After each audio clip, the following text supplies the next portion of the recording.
Hi friends, cauliflower வாங்கி குட்டி குட்டியாக பிச்சு சுடுதண்ணியில் போட்டு அலசி தண்ணியை வடிச்சிட்டு எடுத்து வச்சுக்கோங்க. கேஸ் ஆன் பண்ணி ஒரு வானொலி வச்சு கொஞ்சம் ஆயில் ஊற்றி அந்த காலிஃப்ளவரை சேர்த்துட்டு கொஞ்சம் மஞ்சத்தூள் கொஞ்சம் உப்பு மட்டும் போட்டு லைட்டாக ரோஸ்ட் பண்ணி எடுத்து வச்சுருங்க. மறுபடியும் ஆயில் ஊற்றுங்க.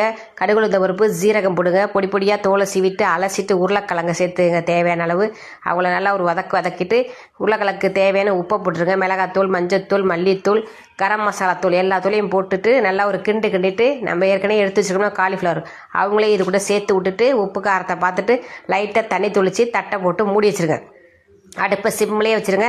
நல்லா அடுப்பை சிம்லேயே வச்சுட்டு தட்டை மூடியை திறந்து 2 மணி நல்லா கிண்டி விட்டு எடுத்திங்கன்னா சூப்பரான காலிஃப்ளவர் உருளைக்கிழங்கு வறுவல் ரெடி. கிளறு சாத்துக்கெல்லாம் அருமையான சைடிஷ். இன்றைக்கி லெமன் சாதம் காலிஃப்ளவர் உருளைக்கிழங்கு தான் இன்றைக்கி சைடிஷ். சூப்பராக இருந்துச்சு. கண்டிப்பாக ட்ரை பண்ணி பாருங்க. லாஸ்ட்டாக கொத்தமல்லி தலை கருவேப்பிலை எது இருந்தாலும் தூவி விட்டு அடுப்பை ஆஃப் பண்ணிக்கங்க. ஓகே, பாய்.